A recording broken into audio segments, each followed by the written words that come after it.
불교 강좌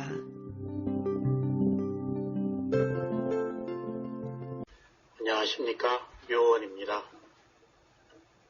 무지가 들뜨게 하며 들뜨면 불안해집니다. 불안하면 후회를 하거나 두려움이 생깁니다. 탐욕이 들뜨게 하며 들뜨면 자제력을 잃습니다. 들뜸은 장애의 하나로 알아차려야 할 법입니다. 들뜨게 되면 흥분한 상태에서 무엇을 어떻게 해야 할지를 모르고 방황하며 한탄합니다. 들뜸과 후회는 노예가 된 것과 같은 상태입니다. 노예는 평생을 불안한 마음으로 살아야 합니다. 들뜬 마음은 물에 바람이 불어 출렁거리는 것과 같습니다. 출렁거리는 물에는 자신의 모습이 비춰지지가 않습니다. 들뜬 마음은 모든 형태의 비도덕적 마음과 연관되어 있습니다. 지나치게 잘하려고 노력을 하는 것도 들뜸의 원인이 됩니다. 들떠 있을 때는 먼저 들떠 있는 마음을 알아차려야 합니다. 수행자 여러분, 오늘은 업의 생성을 원인으로 생이 일어나는 것에 관해서 말씀드리겠습니다. 여기서 한문으로 생이라고 하는 것은 태어남을 말합니다. 이것은 미래의 태어남을 뜻합니다. 그리고 지금 이후의 태어남을 포함하고 있습니다. 지난 시간에 12연기에서 업은 두 가지가 있다고 설명을 드렸습니다. 하나는 과거에 형성된 업입니다. 이것이 무명을 원인으로 행이 일어난다고 할 때 행이 바로 이 업입니다. 다음이 현재의 생성하는 업입니다. 이것이 업의 생성입니다. 이렇게 두 가지의 업이 있는 것처럼 12연기에서 생이라고 하는 태어남도 두 가지가 있습니다. 하나는 현생의 태어남입니다. 이것이 행을 원인으로 재생연결식이 일어난다고 할 때 재생연결식입니다. 이때의 재생연결식은 한 일생을 시작할 때만 있고 그 다음에는 그냥 식으로 바뀌어 죽을 때까지 몸과 마음이 함께 있습니다. 그리고 다른 하나는 미래의 태어남입니다. 이것은 현재의 업의 생성이 있은 뒤에 이 과보가 미래의 생을 만드는 것입니다.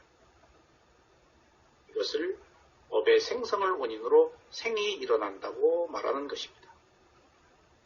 이처럼 12연기에서의 태어남이 현생의 재생연결식이 있고 다음에 생이라고 하는 미래의 태어남이 있는 것입니다.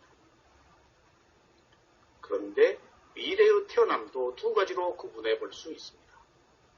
하나는 이미 지난 시간에 말씀드린 것처럼 재생의 생성이라는 것이 있습니다.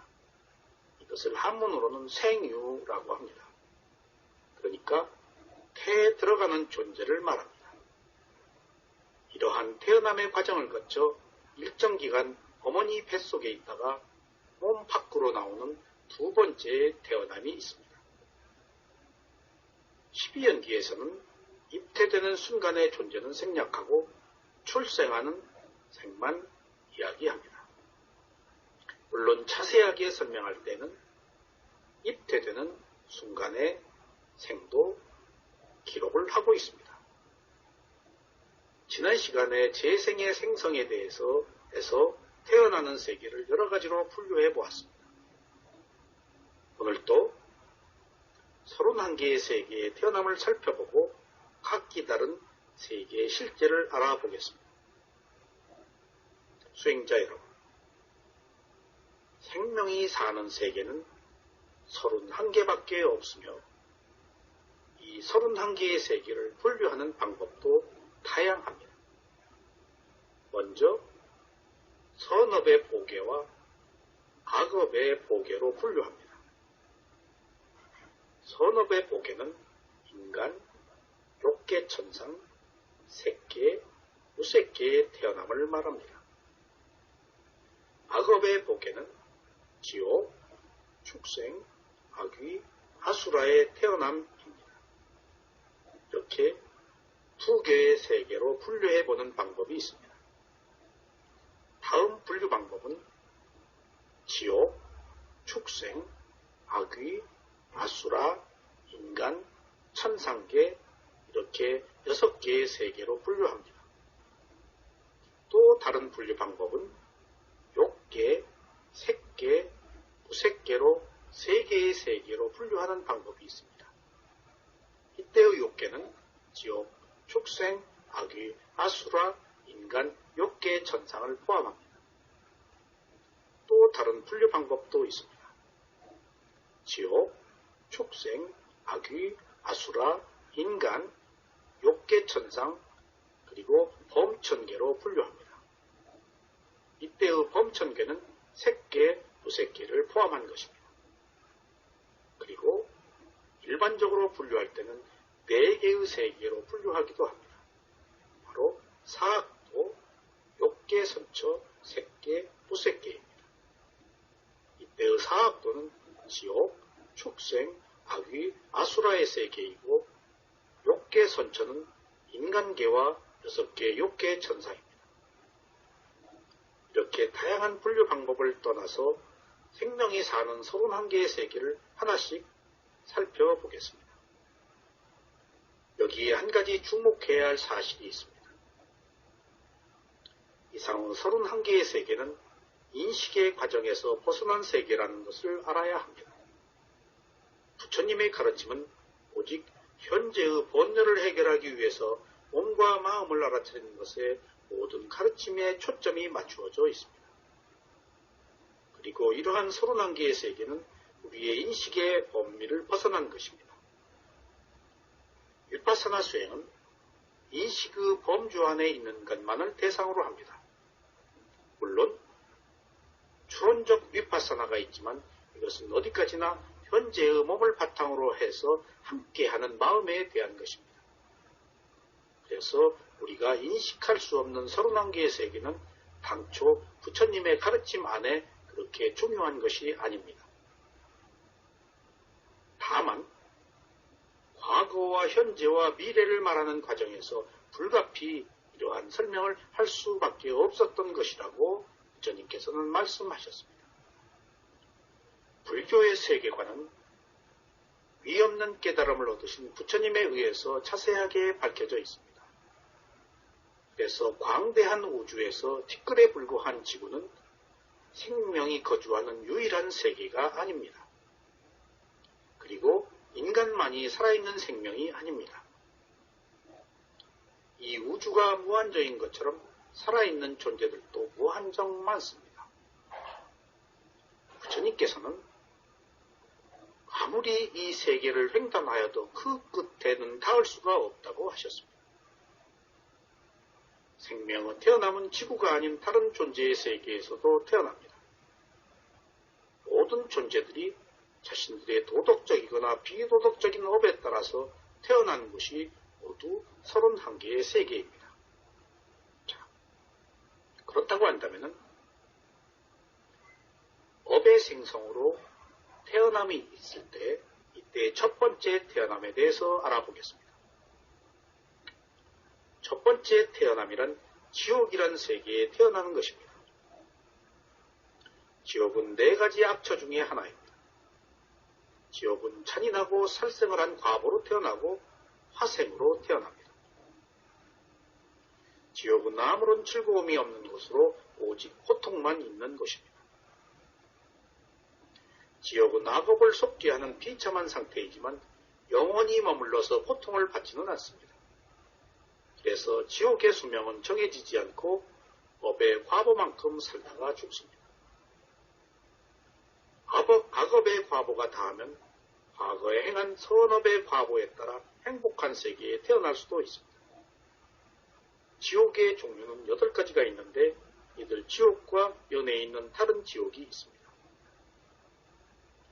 지난 시간에 지옥에 대해서 말씀드렸기 때문에 여기서는 8가지 지옥의 종류만 밝히고 지난 시간에 말씀드리지 않은 지옥에 대해서 조금 설명드리겠습니다. 지옥의 종류는 등활지옥, 흑성지옥, 중합지옥, 휴한지옥, 대교한지옥, 초열지옥, 대초열지옥, 무관지옥이 있습니다. 이들 8가지 지옥 외에도 이것들과 함께 있는 지옥이 있습니다. 먼저 소지옥이 있습니다. 작다는 뜻의 소지옥은 대지옥인 팔열지옥 바깥에 무수하게 있습니다. 이들 소지옥이 팔열지옥을 둘러싸고 있습니다. 소지옥을 살펴보면 배설물지옥, 뜨거운 잿더미지옥, 가시나무지옥, 쇠칼날 잎사귀숲지옥, 덩쿨강지옥 등이 있습니다. 자, 배설물지옥은 어떤 곳일까요? 무간지옥에서 벗어났어도 불선업이 남아있는 죄인들은 지옥에서 아직 나오지 못합니다. 무간지옥의 바로 곁에 연결된 지독한 냄새의 똥무더기 속에서 후더기에 뒤덮여 가열되어야 합니다. 뜨거운 잿더미 지옥은 다음과 같습니다. 배설물 지옥에서 벗어났다 하더라도 불선업이 남은 자들에게는 아직 완전히 벗어나지 못합니다. 배설물 지옥 바로 옆에 뜨겁게 이글거리는 잿더미에서 익혀져야 합니다. 가시나무 지옥은 다음과 같습니다. 뜨거운 잿더미 지옥에서 벗어났다 하더라도 불선업이 남아있는 자들은 아직 완전히 벗어나지 못합니다. 뜨거운 잿더미 지옥의 바로 옆에 거대한 가시덤불 지옥에서 찔리고 찢기며 지내야 합니다. 이 거대한 가시나무는 지옥 중생이 기어오르면 나무의 가지 끝이 땅으로 내려가고 다시 가지로 기어올라도 가지의 끝이 다시 땅으로 향한다는 절망적인 나무입니다. 쇠칼날 잎사귀숲 지옥은 다음과 같습니다. 가시나무 지옥에서 벗어났어도 아직 불선업이 남아있는 죄인들은 가시나무 지옥 옆에 타오르는 날카로운 쇠칼날 잎사귀숲인 작은 지옥에서 불태워집니다. 덩쿨강 지옥은 다음과 같습니다.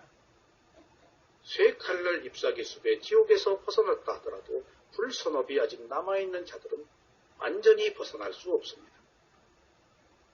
타오르는 칼날보다 더 뜨겁게 불타는 가시덩굴로 뒤얽힌 작은 강에서 떠다니며 익혀져야 합니다. 이 덩쿨강 지옥에서 벗어나도 불선업이 소진되지 못한 사람들은 또 한 번 저승사자에 잡혀 무간지옥에 다시 떨어진다고 합니다. 이상과 같은 소지옥들은 매우 많습니다. 부처님께서 말씀하시기를 소지옥의 고통을 설명하기가 매우 어렵다고 하셨습니다. 그리고 2개월 동안 지옥을 설명해도 완전하게 말할 수 없다고 하셨습니다.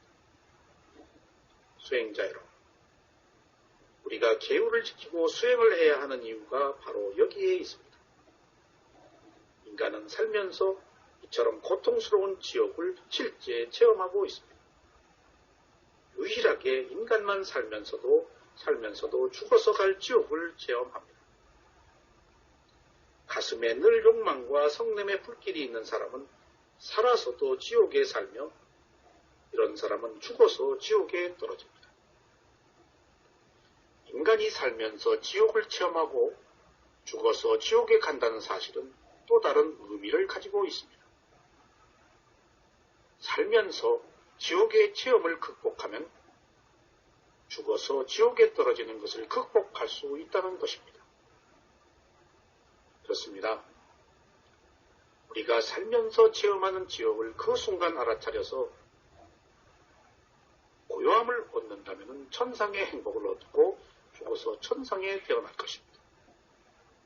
또한 우리가 지옥의 고통을 겪을 때 그것이 무상고 무아라고 알아차리면 지혜가 나서 죽을 때는 아라한이 되어 윤회를 끝나는 해탈을 얻게 될 것입니다.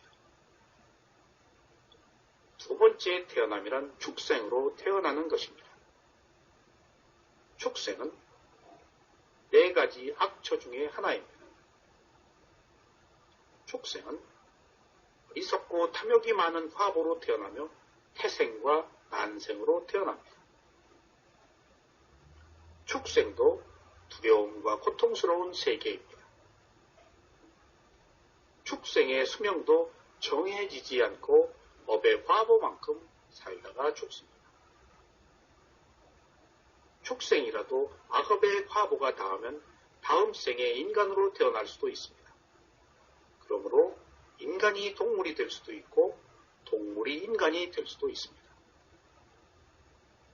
요즘 저희 주변에 개를 키우는 사람들이 많습니다. 개를 키우는 사람들이 자기가 키우는 개에게 죽어서 다음 생에는 좋은 곳으로 가라고 염려해 줍니다. 사실 개를 사랑하는 이 마음이 나쁜 것은 아닙니다. 그러나 여기서 한 가지 중요한 사실을 간과해서는 안 됩니다.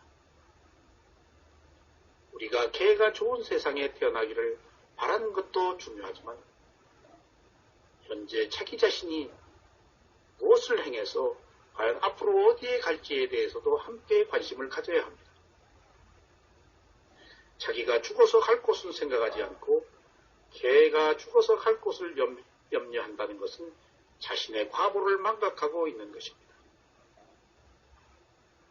축생이란 육지에 사는 다양한 짐승과 생명들, 그리고 바다에 사는 물고기들을 모두 포함한 것들입니다. 그래서 축생은 어불생성으로 생이 일어난다고 할 때 두 번째에 해당하는 태어남을 말합니다.